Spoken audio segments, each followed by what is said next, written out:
This is my Lego tiller truck mod. It's actual functioning truck.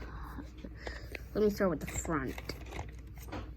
So over here you have our headlights. Our headlights over here. The fireman is not banging on the window. I had no room because the roof wouldn't go on.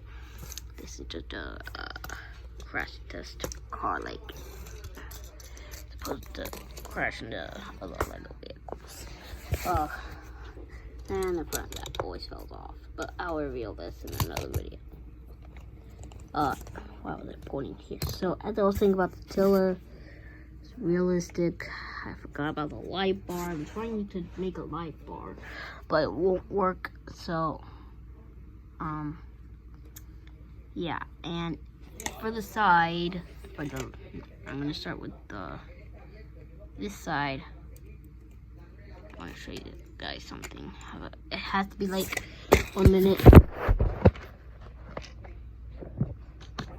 Oh no, I have problems with these tires.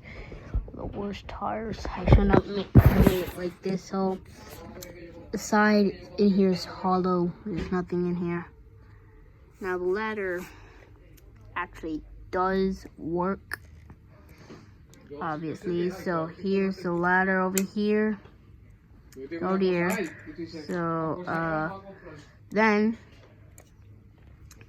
sides hollow. I don't know why I added this. Then here's the back. I have to add this. The sides the same. Also the tires do function. Like they do turn. And yeah, that's my Lego tiller truck mock.